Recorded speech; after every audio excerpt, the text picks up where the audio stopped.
Hi, I'm Matthew. And I'm Lisa. And we're from Newman Family Vlogs.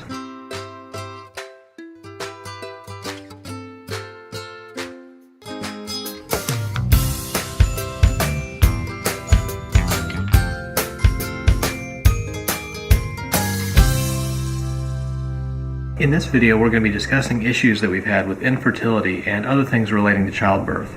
If this is something that you're sensitive about, you may want to watch another video. I'll put a link right here and just choose another one. So, we got married in December of 2004. We knew pretty early on we wanted to have a family. The month after we got married, I went to the doctor and I was diagnosed with PCOS. PCOS has a lot of different symptoms. One of the symptoms is irregular cycles, weight gain, hair loss, which I definitely have a lot of issues with that. Insulin resistance, which means my body does not know how to use insulin. The cells cannot actually use the insulin that's in my blood. I can have sugar in my blood, I have insulin in my blood, and nothing happens. Nothing happens. So I do this number and I get shaky and it's terrible. I'm also more likely to become diabetic. I am more likely to have heart disease and all the different diseases you hear of. I'm more likely to have them younger. Obviously, finding out this diagnosis was rather disheartening because we really didn't know everything that went along with it when she was first diagnosed, and so that in and of itself was a big learning curve. So we knew we wanted children early in our marriage. We didn't want to wait forever to have kids. So we never actually really did anything to prevent kids, ever. After 2 years of being married and not ending up pregnant, we went to my regular OB to try to kind of figure out if there was anything we could do to help the process along. I ended up going on Clomid for about 4 or 5 different cycles. I didn't ovulate, and at the end of the cycle, they'd end up having to give me progesterone to get my next cycle started, which doesn't really help anything. We did Femera for a couple of cycles, also with the same results as the Clomid, so it didn't work at all. Then she transferred us over to a fertility doctor. I had a monitored Clomid cycle. That's where at 2 points during the cycle, I had to go to a city about 45 minutes away and have an ultrasound done to see if it's actually affecting my ovaries. It didn't at all. There was no response at all. So then he suggested a little bit of a drastic procedure. I mean, I had only seen the person 3 times, and it wasn't very many. It wasn't very many at all. He suggested ovarian drilling, which is a pretty invasive procedure. We decided to leave that office because instead of just going like the traditional route, try medicines and do that, he was immediately jumping surgery. And he wasn't very encouraging to begin with. No, he was like, this isn't going to work. Like, then why are we doing this? Then we found another fertility clinic. I went and researched to try to find the best one because we were tired of fiddle farting around. They were amazing. Everyone there was so, not to put it strangely, but loving. They really did care about you, and they were going to do everything humanly possible to make it work for you. The only thing is, our insurance did not cover any of it. The last 2 places they kind of covered, but a little bit of it, but this, we had to pay everything straight out of pocket. Not to mention, it was all the way on the coast of South Carolina. Yes, it was a pretty decent drive down there. It was, what, 2.5 hours every single time to go down there, and we were having to go multiple times a week. So it would be an entire day missed at work, and I'm not really big on highway driving. I don't like it at all in the slight, I don't do that. They had to give me progesterone to start a cycle because at that point I think I was on day like 90 of a cycle. That's what PCOS does. So they gave me the progesterone to start a new cycle. We were trying to diagnose any problems that might be there so that we wouldn't spend so much money on these cycles and then just come to find out that it was something entirely different. Exactly. So he had all of his stuff tested. I had to have all kinds of blood work, and I also had to have a hysterosalpingogram. That had to be the most painful thing ever until I had a kidney stone, and then that trumps everything.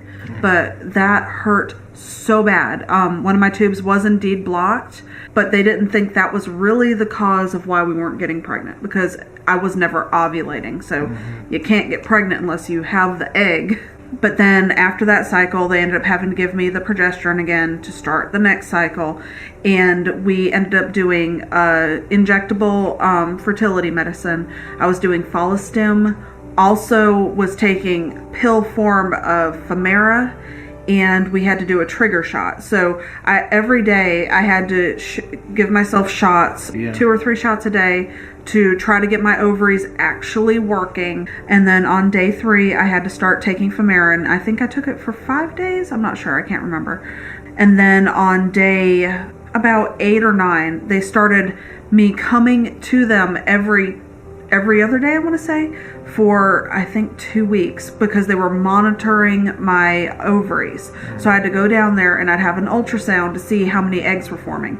And that first cycle, I mean, we had a lot of eggs. It was like 16 eggs. And then once they finally got an egg or two that looked like it was good to go, I did a trigger shot, which is HCG, and it triggers you to ovulate. After the trigger shot, they did an IUI 2 days later, and that's intrauterine insemination. So we were doing everything humanly possible to get pregnant. And we were so hopeful that cycle, because everything looked perfect. And it just didn't work. 2 weeks later, I took the test, and no baby that month. So the second cycle was pretty much the same as before. They gave me higher doses of all the medicines, trying to really get things going. And I was so disappointed that cycle, the whole cycle, because there was only, 1 egg or 2 eggs that came to be. And I remember I was so upset, and they kept on reminding me, you only need 1 egg. And I'm like, but last one I had, I know, we only wanted 1 egg. But last time I had such a good response, and then this next cycle, not much, with more medicine. I was like, you've got to be kidding me. This time we're going to have to do IVF if this doesn't work. I did the trigger shot and did another IUI. And that cycle, 2 weeks later, we found out we were pregnant with Lauren. When you're doing the fertility, you get a really early ultrasound. So I think I was like 5 weeks pregnant. And really, they weren't checking to see the baby at that point. They were checking to see number, make sure there's only 1. And if there were more, that would have been fine. We would not have done anything to alter what the Lord gave us. No. So it would have been whatever there was, that's what would have been. But there was just Lauren. 9 months later, we had her. Afterwards, I had severe hemorrhaging. Each of the girls, I had severe hemorrhaging afterwards. That was scary. And I also had preeclampsia with each of my pregnancies. So Lauren, I got put on bed rest for 1 month, a little over a month with her. It was a long month, too. It was the longest month of my life. About a year after we had Lauren, my cycle came, which was amazing, because I'm like, what? I normally, that doesn't happen for me. You hadn't had a cycle at that point, and... Well, I hadn't had a cycle without doctors inducing it since I was like 12 or 13. So when my cycle came, we were like, we are going to do everything humanly possible to get pregnant, because we can't afford going through the fertility again. So we tried for a couple of months, and nothing happened, and we just kind of gave up again, because we're like, I don't want to get stressed out about this, because getting Lauren was the most stressful thing on the planet.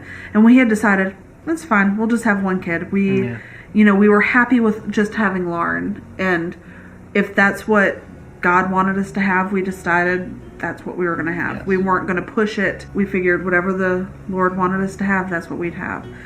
And then 2 months later, I started feeling funny. So I took a test, and I was just like, I feel funny. And these were tests from when I was trying with Lauren. I hadn't bought any new pregnancy test. And so it was about a year and a half old. And I was like, oh, that's not going to be accurate. I'll just try it. And it was a digital test. So I was doubly sure I was going to say not pregnant. I took the test and it said pregnant. I'm like, what? And it was about 10 o'clock in the morning.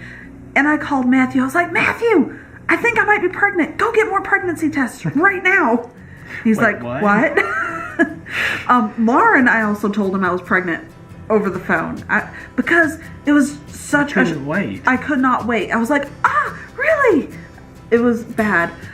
Luke, I did tell him in person, though, because it was Saturday morning and he was asleep, and I took a test and I was like, I'm pregnant. So I go up to him and I'm like, Matthew, we're pregnant. He's like, okay, I don't care. He didn't say I didn't care. I was asleep. He was asleep. He was just like, that's cool.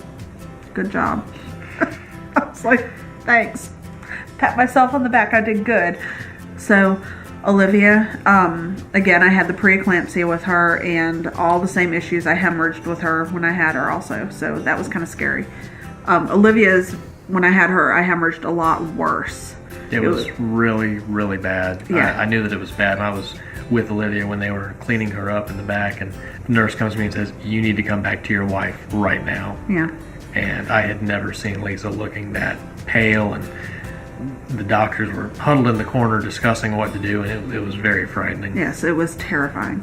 But it turned out okay. yeah, I'm here, so Olivia's here, we're good. Yep. And then 2 years later, that baby bug bit us again, and we were thinking my cycle started back again. I think the reason my cycle started back after having the kids was breastfeeding. I exclusively breastfed all 3 kids for a year plus after having each one of them. Mm-hmm. I think by nursing for so long, it really helped my hormones kind of level out a little bit, and it made a big difference. 2 years later, I ended up pregnant with a chemical pregnancy. That's when you find out you're pregnant and you lose the baby probably within, I don't know, a week. I mean, I think we had a miscarriage within a couple of days of finding out we were pregnant. So it wasn't, I know it sounds wrong, but it wasn't that devastating because I didn't get a chance to really accept that you were pregnant. Because all the lines were so faint. I mean, I even had a blood test. I'm like, am I actually pregnant or am I not pregnant? Yeah. And it came back positive, but by the time it came back, I was already miscarrying. That just made us realize more. We definitely want to have another one. So about 4 months later, I found out I was pregnant again. Everything looked good initially. When we had the ultrasound, I was supposed to be around 7 or 8 weeks, and the baby measured 6 weeks.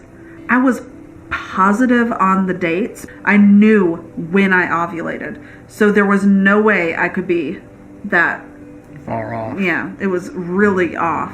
And, I just knew there was something wrong. Yeah. We went back 2 weeks later and it had grown, and it was growing at a slower rate than it was supposed to. Mm-hmm. So, but the doctors were like, that's fine, nothing to worry about. We're just going to change your due date. And I'm like, but I know this is wrong. Yeah. What's wrong?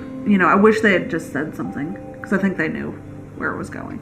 We had an at-home Doppler. I was between 10 and 12 weeks, according to their schedule, but I was like 14, 15, according to what we knew we should have been. Mm-hmm. So I was using the Doppler, and I could not find the heartbeat, and I knew the baby was gone. Mm-hmm. And then this kind of started the worst week of our lives. I mean, I would say that was the worst time of our lives. Yeah. On Friday, we found out, his grandfather was doing very badly, and he passed on Friday.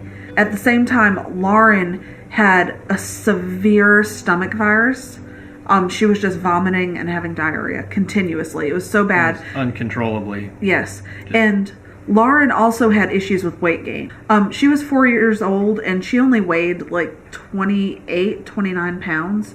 So she was so small. Yes, she was severely underweight. She was like in the 3rd or 4th percentile, maybe even less. Lauren was in the hospital and just doing terribly. She had an IV, and it was just bad. So we were trying to have us be with her, and also he was having to go to the funeral.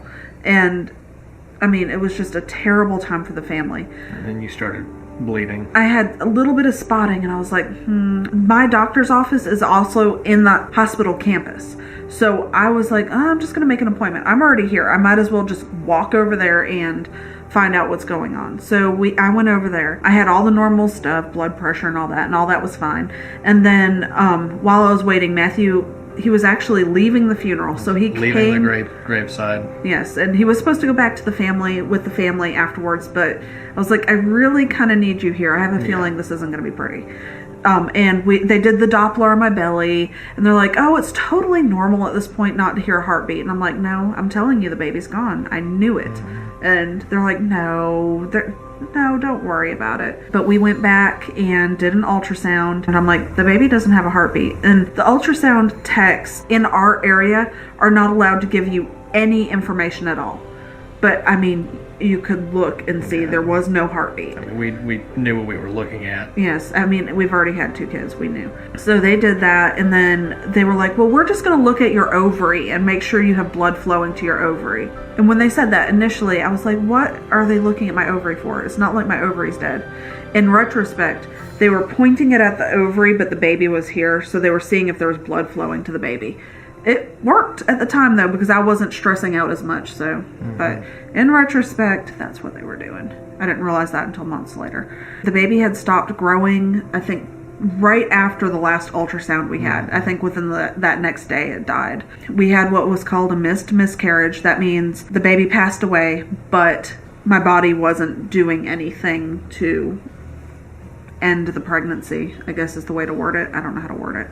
Lauren, at that point, I had to go back to Lauren. You know, we were already devastated. We were crying. We wanted that baby so bad. That was a very wanted and loved baby.